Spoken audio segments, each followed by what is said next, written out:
नमस्कार। इंडियन नमस्कार। एचयूएस में आपका एक बार फिर बहुत बहुत स्वागत है। और हम अपने इस चैनल के जरिए नए नए विषयों पर नए नए मेहमान के साथ बातचीत करते हैं और ज़्यादातर हमारी कोशिश रहती है कि हम भारत से जुड़े गंभीर विषयों को इसमें उठाएं और उससे जुड़ी जरूरी जानकारी आप तक लाएं। तो आजकल भारत में मोदी जी ने एक नया मुद्दा शुरू कर रखा है जिसको लेकर पूरे देश में चर्चाओं का दौर जारी है और वो विषय है यूनिफॉर्म सिविल कोड यानी कि यूसीसी का। उसकी क्या ज़रूरत है, उसकी क्या ज़रूरत नहीं है, इसी को लेकर आजकल सभी न्यूज़ चैनल्स में आपस में लोगों में बहसबाजी चल रही है, बातचीत चल रही है। देश दो खेमों में बटा हुआ है, जो एक पक्ष में है और एक दूसरा उसके विपक्ष में है। जाहिर सी बात है, जहाँ पर डेमोक्रेटिक स्ट्रक्चर होगा, पक्ष और विपक्ष दोनों होंगे। तो आज इसी मुद्दे को लेकर हम कुछ गंभीर चर्चा करेंगे, लेकिन उसको एक सरल भाषा में करने की कोशिश करेंगे।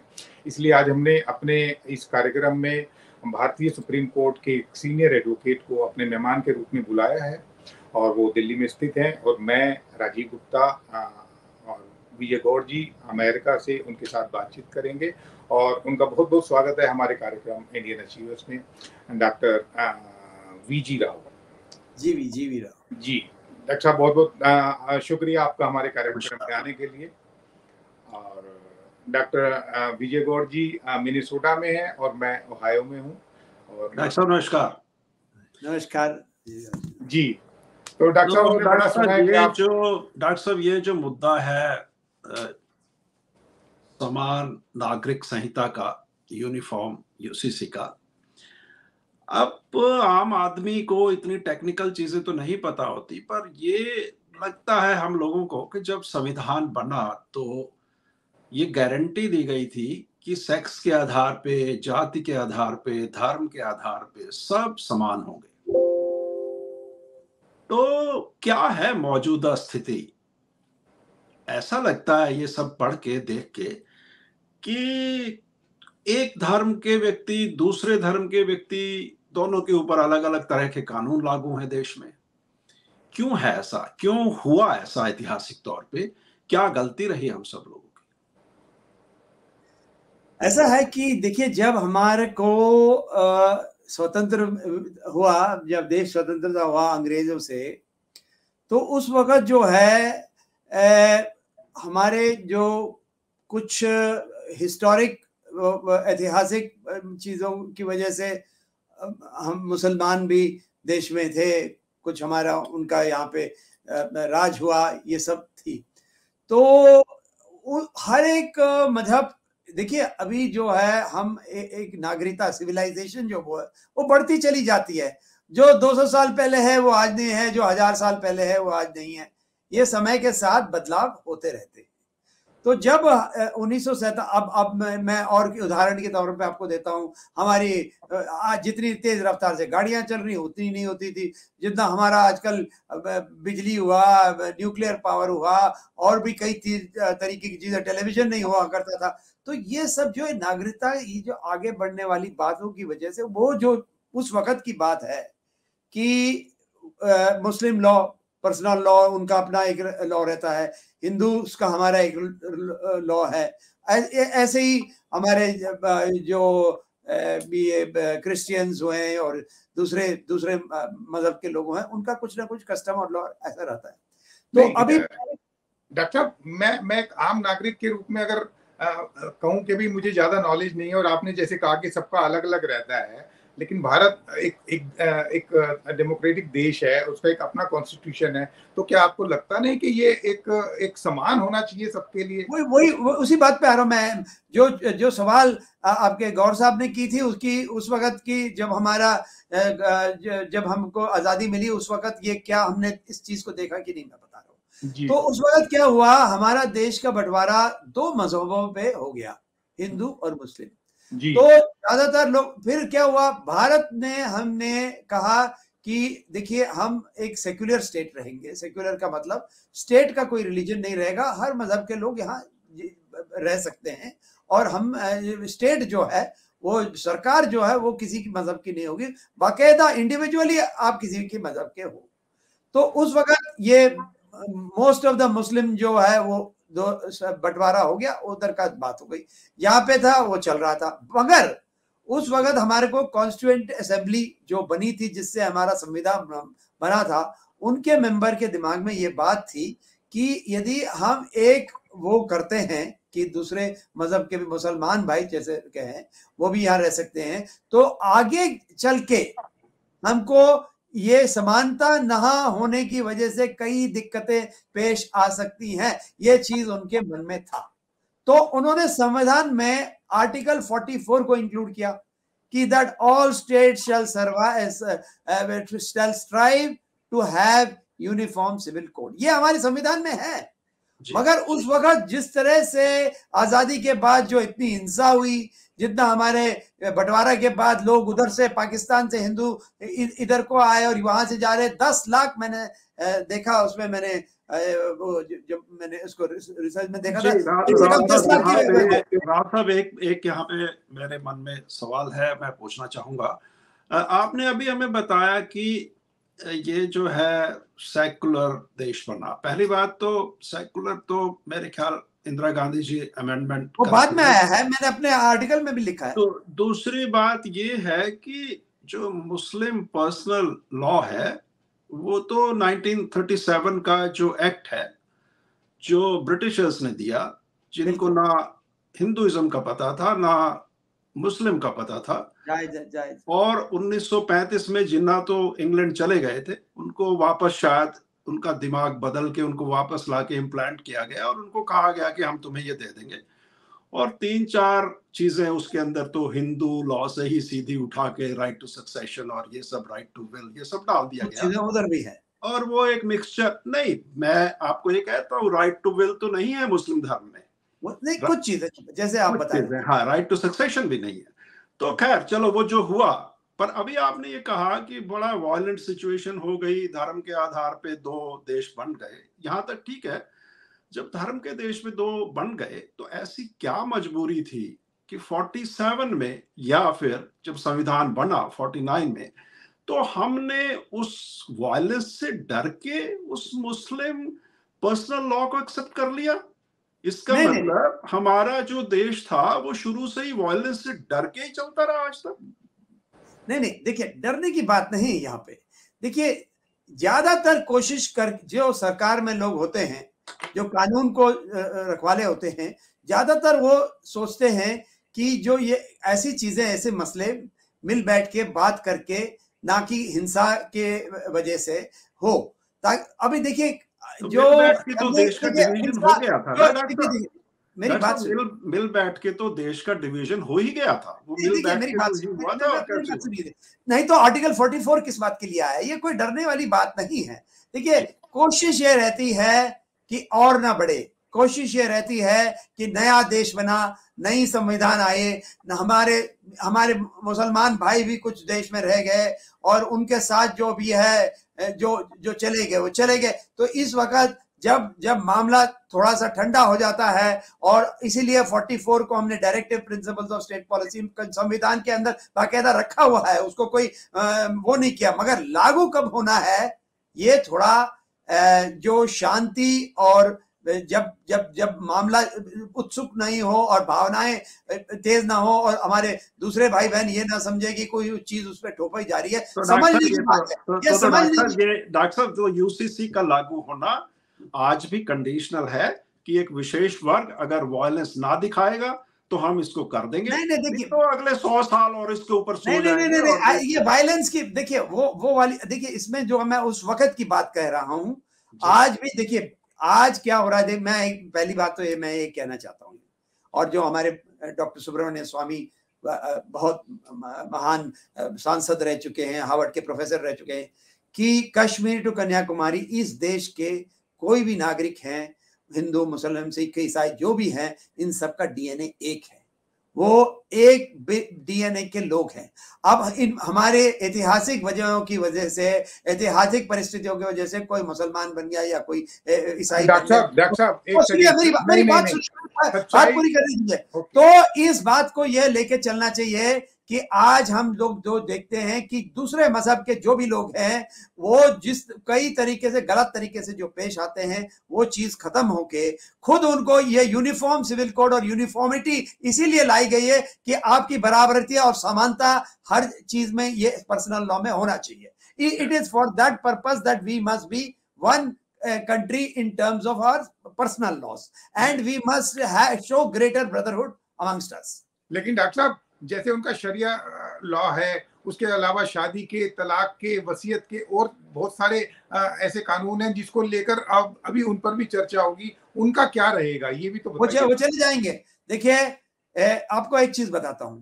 हमारे देश में तुरंत 1954 के करीब एक स्पेशल मैरिज एक्ट एनॉक्ट हुआ. वो स्पेशल मैरिज एक्ट क्या कहता है? आप हिंदू हो, मुसलमान हो, आप शादी इस एक्ट के तहत करते हैं तो आपका जो है आप बाइगमी आपका खत्म हो जाएगा और आपका जो और भी दूसरे तरीके तलाक वलाक देने के वो सब नहीं हो सकते हैं. तो ये जो चीज है ये लागू होगी और ये होनी भी चाहिए, क्योंकि ये जो है मैं अभी मैंने कई डिस्कशंस में मैंने हिजाब के बारे में बताया. आपको मालूम है हिजाब is not central to Muslim law. ये none other than our Arif Mohammad Khan साहब जो गवर्नर हैं केरला के, सबसे बड़े विद्वान, हर चीज हर मजहब के बारे में उन्होंने कहा. उन्होंने खुद कहा कि ये हिजाब is not a religious item. अच्छा, दूसरी बात, बहुत अहमियत की बात करें, प्रॉफिट मोहम्मद के दो डायरेक्ट डिसेंडेंट फैमिलीज के हैं. एक है रॉयल फैमिली जॉर्डन की, एक मिस्र में आपके उनकी रॉयल फैमिली है. उन्होंने कोई यहाँ हिजाब नहीं पहना हुआ. ये कोई सेंट्रल रिलीजियस प्रैक्टिस नहीं है. तो कुछ चीजें हमारे मुसलमान भाई बहन जो भी हैं, पिछड़े हुए, कुछ भी कहिए, ना समझ है क्या है, उनको जो है आगे बढ़ना चाहिए. अब यदि मजहब पे हर चीज पे जाते हैं, वो इलेक्ट्रिसिटी क्रिश्चियन ईसाई लोगों ने दिया तो हम क्यों यूज करें? बिजली किसी और ने ढूंढा है या फिर कोई और आईटी किसी और का है, तो आप क्यों इस्तेमाल कर रहे हैं? आप मजहब पे इतना जोर दे रहे हैं कि दूसरे लोगों का खोज या जांच उसको क्यों इस्तेमाल कर रहे हैं? देखिए, हिंदुइज्म में भी, हमारे हिंदुइज्म में भी सती होता था, अनटचेबिलिटी होती थी, छुआछूत और सती होती थी, बाल विवाह होते थे. ये सब कानून के तहत हमने हटाए.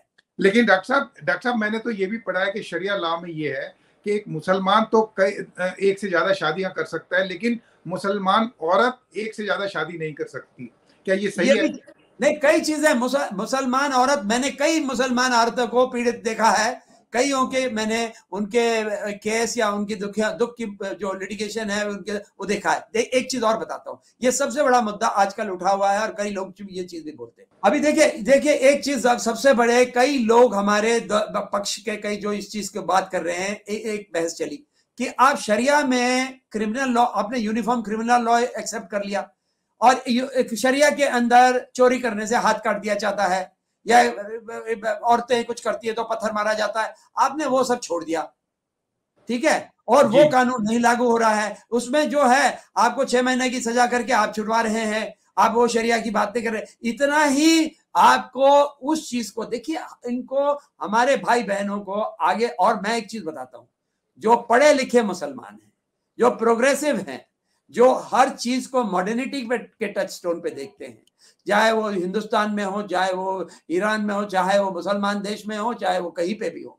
अभी ईरान में आप देख रहे हैं सारी औरतें वहां पर हिजाब के खिलाफ इतना बड़ा वहां पे अभियान चला हुआ है, इतनी मामला गंभीर हो गया है.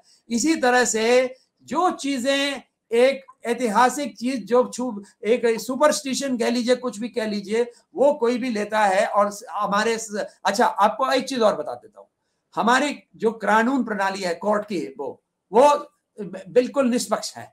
उन्होंने इतने केस देखे हैं. हम 6 जजमेंट्स में सुप्रीम कोर्ट ने कहा है आपको यूनिफॉर्म सिविल कोड लागू करना है.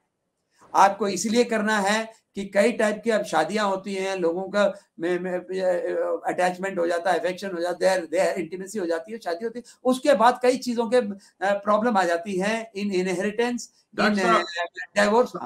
डॉक्टर, आप ये बात तो एक्सेप्टेड है आपकी, इस बात से हम सब एग्री करते हैं कि ये तो होना ही चाहिए, लागू होना ही चाहिए, इसमें तो कोई दूसरी राय नहीं है. पर सवाल यहाँ पे ये है कि आज भी मैं उसमें देख रहा था प्रेस में, ओवैसी जी तो ये मानते हैं कि मोदी जी हिंदू धर्म को लाद रहे हैं, हिंदू धर्म के कानूनों को यूसीसी की आड़ में। अब आपने कहा कि हमारे मुस्लिम भाई बहनों को ये मान लेना चाहिए। सवाल ये है कि जो इस तरह के नेता हैं वो सरल स्वभाव के हमारे मुस्लिम भाई बहनों को क्या मिसलीड कर रहे हैं, आपको ऐसा लगता है? बिल्कुल, मैंने कई बारी कहा है और कई मुद्दों पे जहां पे ओवैसी जी ने गलत बात कही है, मैंने कहा है कि ये पॉलिटिकल स्टेटमेंट है बाकायदा, ये इनके हित में नहीं है। और कभी भी मैं कहता हूं कि इस देश में हमारे मुसलमान भाई बहनों को जो भी सबसे ज्यादा दिया है हमारे हिंदू भाइयों ने दिया है। उन्होंने उनका हर तरीके की रक्षा करने की कोशिश की है। इसमें कोई वो नहीं है कि आप भेदभाव करने की बात है। इसमें यह है, और ये कोर्ट के मैंने अभी आपको बताया 6 जजमेंट, सबसे पहले शाह बानो के जजमेंट में इसमें हमारी मुसलमान भाई बहनें भी हमारे साथ हैं। 125 धारा 125 क्रिमिनल प्रोसीजर के अंदर मेंटेनेंस की बात होती है। आप कहते हो कि वो मेहर है क्या है, वो करके आपने तलाक 3 बार तलाक करके औरत को बाहर कर दिया, उसका और कुछ नहीं बनता है, वो मेहर का जो भी है इस तरह से है।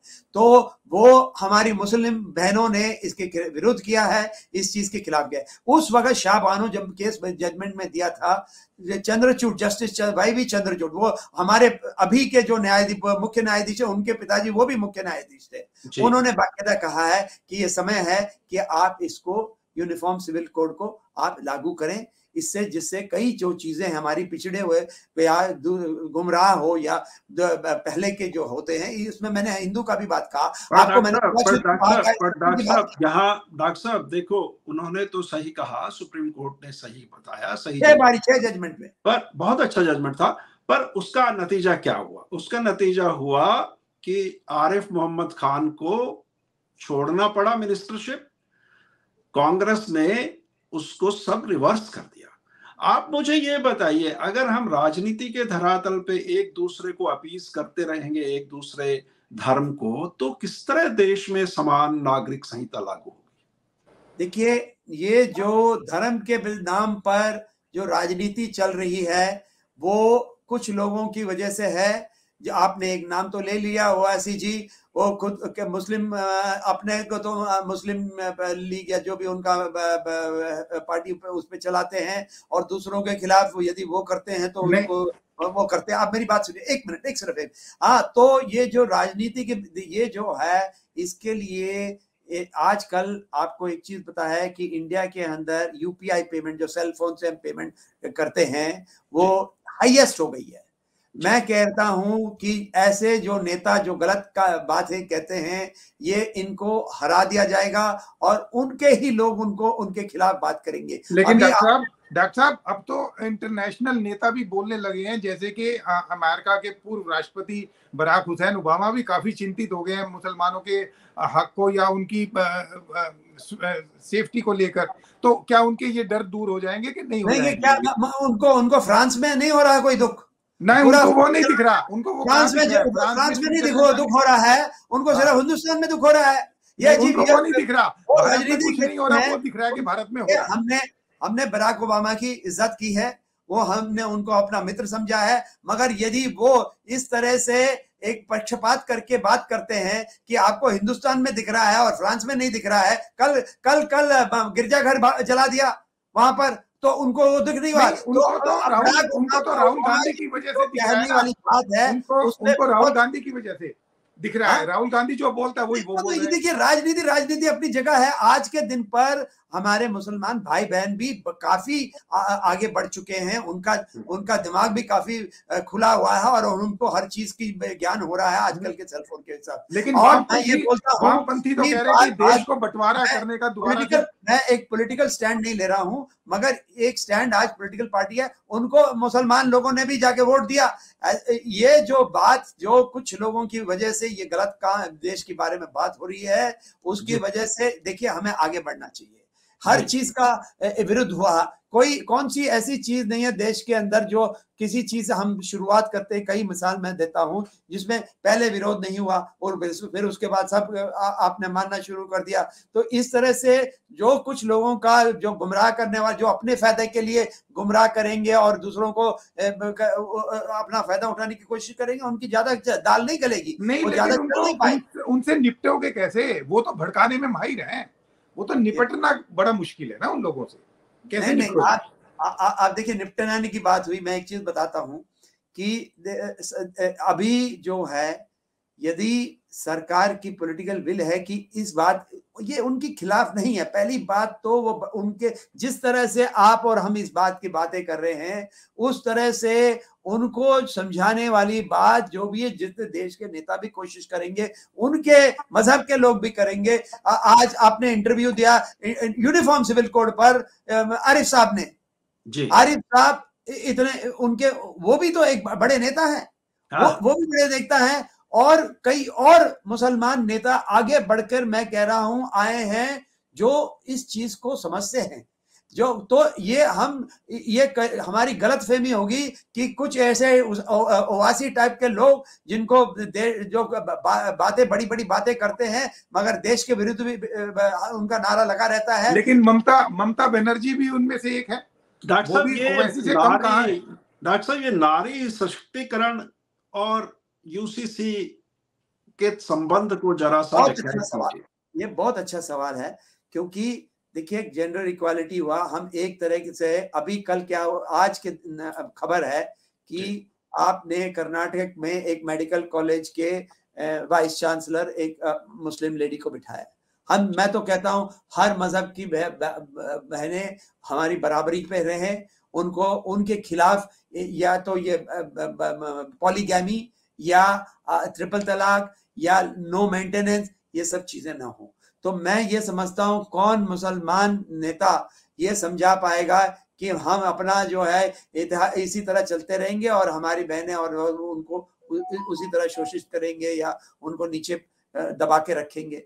ये कैसा हो सकता है? मैं तो कहता हूं, मैंने कई मुसलमान बहनें आगे आके बोलते हुए देखा है कि हमें ये कानून गलत है, हम इसके खिलाफ बोल रहे हैं। और कई लोगों को ये भी एहसास हो गया है कि हम सब लोग पहले एक ही मजहब के थे, आज कुछ ऐतिहासिक वजह की वजह से कुछ मुसलमान बन गए, कुछ क्रिश्चियन बन गए। आपको मैं एक इंटरेस्टिंग बात बताता हूँ। अब ये मजहब के साथ जो ये बात कर रहे हैं, केरल के अंदर जो मुसलमान भाई बहन हैं, वो अपने हिंदू और ईसाई भाई बहनों के सबसे क्लोजेस्ट है। वो भाषा वही बोलते हैं, खाना वही खाते हैं, पोशाक उनका वही है, उनका रहन सहन का ढंग वही है, भाषा भी वही है। केवल मुसलमान होने की वजह से क्या वो उत्तर प्रदेश के मुसलमान से के बराबरी करेंगे? देखने में भी वैसे हैं।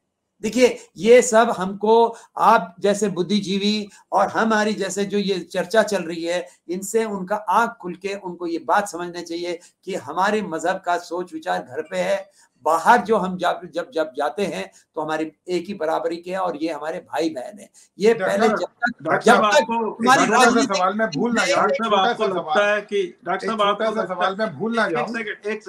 आपको लगता है कि ये यूसीसी आने के बाद सही मायने में मुस्लिम समाज का उत्थान हो पाएगा? हो पाएगा, जरूर हो पाएगा, क्यों नहीं हो पाएगा। मैं कहता हूं, अभी तो पहले आपने मोटा मोटा बात बताया है। आप सही है, देखिए, कोई भी कानून बनता है उसका क्या मायने होना चाहिए? Just, fair, equitable. अभी एक कानून आपका अमेरिका में, आप लोग अमेरिका रहते हैं, अच्छी बात है। मेरे को बहुत खुशी हुई कि मेरे हिंदी आपकी वजह से अच्छा हो गया। मैं इतना हिंदी नहीं बोलता हूँ, मेरी बहस तो सारी अंग्रेजी में चलती है। मगर मैं आपको एक चीज बताता हूँ, in USA, in a marriage, whatever is earned by the husband and wife during their marriage will be distributed equally. Whatever they had before their marriage will be their own. Now look at the fairness of this, कि आप एक दूसरे के साथ रह रहे हैं, प्यार मोहब्बत है, जो भी है, आप बढ़ रहे हैं, आगे बढ़ते हैं, एक दूसरे की सहारा दे रहे हैं, जो चीज आपने बनाई वो आधा आधा हो गया। इसी तरह से कोई भी यूसीसी का कानून बनेगा, it has to be on the touchstone of being just, fair and equitable. Doctor in modernism and equitably हम काफी आगे बढ़ चुके हैं। आपने तो ये कह दिया डॉक्टर साहब, आपने तो ये कह दिया। मुझे सिर्फ एक बात बता दीजिए तो क्या इस कानून के लागू होने के बाद मुसलमान जो अपने कानून को मानते हैं, शरिया लॉ को मानते हैं, वो मानना बंद कर देंगे? सिर्फ ये मैं बताइए। इसी का पूरा जवाब दे रहा हूं, मैं आपको पूरा जवाब दे रहा हूं जी जब ये कानून बन के निकलेगा, जी, इसमें छोटे छोटी बात होंगी, जैसे स्पेशल मैरिज एक्ट कहते हैं कि आपका बाइगमी नहीं होएगा, आपका दूसरी तरीके किस तरह से आप डिवोर्स देंगे, किस तरह से आपका धन बच्चों में बटेगा, किस तरह से मेंटेनेंस बनेगा। सिंपल सरल भाषा में जब सब सामने आएगा तो कोई मुसलमान भाई उठ के ये नहीं बोलेगा कि ये सब हमारे औरतों पे ना लागू हो।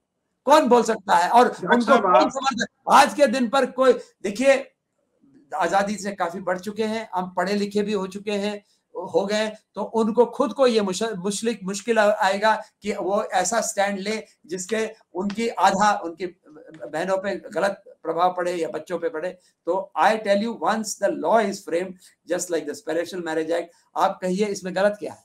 आपको एक एक शब्द लेके आपको बोलिए गलत क्या है। डॉक्टर साहब ये बताइए, अभी तक हम सिर्फ एक मुस्लिम समाज की बात कर रहे हैं। मैं ये जानना चाहूंगा कि क्या आपको लगता है कि हिंदू समाज यूसीसी को रेडिली एक्सेप्ट कर लेगा? देखिए, उसमें एक बात मैंने और देखा, और ये मुद्दा कल किसी के सामने आया कि हमारा एक हिंदू फैमिली होता है, जॉइंट फैमिली का, वो कहते हैं हम उसको कि Hindu undivided family, Hindu undivided family, वो खत्म हो जाएगा। It will perforce have to be drastically compromised. Right. Now कई जगह हिंदू अनडिवाइडेड फैमिली चल रहे हैं, मैंने कुछ बहस में मैंने भी सुना है, अब कहाँ है मैं ज्यादा पर्सनली जानता नहीं हूं, मगर वो कानून जो हम खत्म करने वाले हैं उसको किस तरह से किए, किस तरह से कई चीजें बारीकी। मेरे को एक भाई आप जानते हैं ना, भाई वो ईरान के ही हैं, वो उधर से भाग गए हैं, इजराइल में जाके बस गए हैं, कुछ लोग वहां पे अभी भी शोषित हैं, और ये हमारा भाई लोटस टेम्पल, उन्होंने बोला कि हमारे मैरिज के अंदर यदि father and mother of both parties do not agree, marriage will not be valid. What should we do? Should we give our consent to the Uniform Civil Code? मैंने उनको ये जवाब दिया, ये मेरी सलाह थी कि मैंने कहा आप लिख के भेजिए लॉ कमीशन को कि ये जो चीज है ये कानून के अंदर भी किसी तरह से आ सकता है, तो यूनिफॉर्म सिविल कोड कि there will be greater validity of the marriage if parental consent is given, greater validity. क्योंकि देखिए अब भाई के अंदर भी उनको भी समझना पड़ेगा। मैं कई बारी उनके पास जाके मैंने इन ऐसी चीजों पे बात किया उनको सब कि एडल्ट हो गया है, ही इज अ मेजर, अब उसको आप लड़की को वहां साथ में कहीं भाग जाते हैं, कुछ हो जाते हैं, आप कैसे under the law of the land आप कैसे उनके माँ बाप के बिना शादी के लिए कहेंगे कि ये शादी ठीक नहीं है, क्योंकि इन दोनों लड़के लड़कियों के माँ बाप ने नहीं बोला। डॉक्टर साहब, भारत धर्मनिरपेक्ष देश है, ठीक है, और अभी भी यूसीसी की बात शुरू हुई है तो धर्म के ऊपर बातचीत चल रही है, हिंदू मुसलमान। तो मुझे तो ये बताइए कि ये जो सोच है, लिखा कुछ हुआ है और लोग कुछ और सोचते हैं, वो कब खत्म होगा? आप तो कानून, जब कानून बन के आएगा। अभी उत्तराखंड में यूसीसी का ड्राफ्ट लॉ चला गया है, गोवा में कब से लागू है यूनिफॉर्म सिविल कोड, उसके जो प्रावधान आप एक एक करके देखेंगे तब ये सोच खत्म होएगा कि है क्या चीज। अभी तो हम यही बोल रहे हैं कि समानता, कुछ लोग कुछ समझ रहे, जैसे वो हाथी एक डार्क रूम में 7 अंधे लोग जाके हाथी का सूंड पकड़ के अलग अलग चीजें उसका वर्णन करते हैं, उसी तरह से यूनिफॉर्म सिविल कोड का वर्णन अलग अलग लोगों से अलग अलग तरीके से हो रहा है। तो सरकार, भारत की सरकार, देखते, तो डॉक्टर साहब भारत की सरकार कुछ कर रही है इसके ऊपर आम सहमति बनाने के लिए कि सभी समुदाय आपस में? सबसे देखिए, पहले मैंने अपना लेख में भी लिखा कि इसमें समय लगेगा, इसमें बहस और तर्क चलना चाहिए और सब कुछ चलना चाहिए। चलो डॉक्टर साहब, मेरा आखिरी सवाल कि ये कब तक लागू हो जाएगा और 2024 के चुनावों पर इसका क्या असर पड़ेगा? थोड़ा इसके ऊपर प्रकाश डालें। देखिए, मैं कोई एस्ट्रोलॉजर नहीं हूं कि सरकार के दिल में मन में क्या चल रहा है मैं नहीं बोल सकता, बट जहां तक मैं देख रहा हूं कोशिश उनकी रहेगी, क्योंकि उनका ये पोल प्रॉमिस रहा है कि वो करेंगे। मेरे ख्याल से 2024 से पहले ही ये लागू होने की मेरे को लग रहा है संभावना है। यदि वो हो सकते हैं, पास करा सकते हैं तो करा लें। तो 24 में क्या होगा ये भी तो बता दीजिए फिर। 24 में देखिए, मैं एक चीज साफ साफ बता रहा हूं, मोदी जी का बेहतरीन परफॉर्मेंस रहा है हर चीजों में। आप इन सब ये तू मैं वाली झगड़ा की छोड़ के जो आप इंफ्रास्ट्रक्चर देख लीजिए, आप इंडिया का फॉरेन पॉलिसी देख लीजिए, आप इकोनॉमी देख लीजिए, आप बिजनेस देख लीजिए, आप आत्मनिर्भर देख लीजिए, आप एम्प्लॉयमेंट स्कीम्स देख लीजिए, आप उनको जो मिल रहा है घर को, उनका जो कई स्कीम्स हैं, गैस का हुआ और कोई उनका पेमेंट देख लीजिए, हर चीज में we are on the top, number 1। नहीं डॉक्टर साहब विरोधी तो कह रहे हैं 45 करोड़ बेरोजगार बैठे हुए हिंदुस्तान में।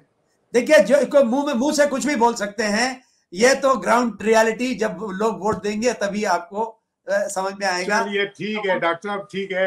वैसे तो आज बातचीत और भी करने का बड़ा मन था, लेकिन हम अब समय की गरिमा को बनाकर रखना चाहते हैं ताकि हमारे कार्यक्रम को ज्यादा से ज्यादा लोग देखें, और मुझे उम्मीद है कि हमारे दर्शकों को आज का कार्यक्रम बहुत अच्छा लगेगा। और अभी हम इन चर्चाओं को जारी रखेंगे। डॉक्टर साहब, मैं आपको एक और बात बता दूं कि ये जो इमिग्रेशन लॉ है और जो ये ड्यूअल सिटीजनशिप है, इसके ऊपर मैं आपसे हम लोग फिर एक बार बहुत जल्दी एक नया एपिसोड बनाएंगे, और जिसके ऊपर आपसे हम चाहेंगे कि आप उसके ऊपर पूरी कानूनी रोशनी डालें, और मुझे उम्मीद है कि आप समय निकाल लेंगे। डॉक्टर विजय जी, आप क्या कहते हैं, इसके ऊपर भी हम करें कि नहीं करें? मेरे भी बहुत फैमिली मेंबर हैं विदेशों में, जी। और अमेरिका में मेरी बहन, सब कई लोग वहां रहते हैं, तो हमारे विदेशी भाई बहनों के लिए मैं जो कर सकता हूं, मैं खुशी समझूंगा उसके लिए। चलिए ठीक है, thank you very much doctor साहब हमारे प्रोग्राम में आने के लिए। थैंक यू, नमस्कार। आपको भी गौर साहब, और आपको भी गुप्ता जी।